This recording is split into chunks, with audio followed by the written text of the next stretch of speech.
उपस्थित विद्यालय कर्मकर्ता गुरुजी गुरुमा तथा विद्यालय समस्त गुरुजी गुरुमा आज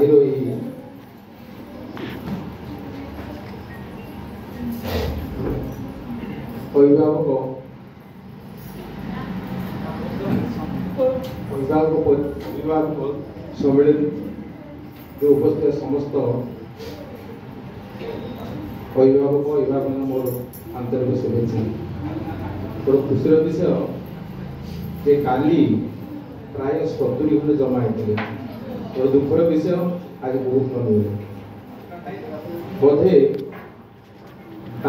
शिशु प्रति आंतरिकता नहीं विद्यालय आंतरिकता नहीं बुझीपार शिशु मंदिर गोटे स्वतंत्र विद्यालय ये पिलार भविष्य गठन होती भविष्य गठन कर शिशु मंदिर मुख्य भूमिका ग्रहण वर्तमान समाज में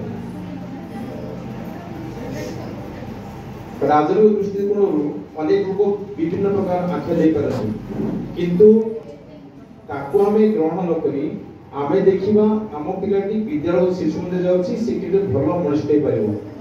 भलो मनुष्य गुटे पारिबो उत्तम चरित्र गठन करी नैतिक शिक्षा ग्रहण करी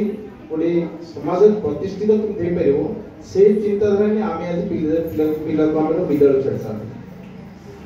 आशा करूछि आपन स्वप्न निश्चय सार्थक हो किंतु ये विद्या मंदिर आपन पिला को शारीरिक मानसिक नैतिक आध्यात्मिक शिक्षा किपर विकास हो शिक्षा पद्धति शिशु मंदिर शिखिता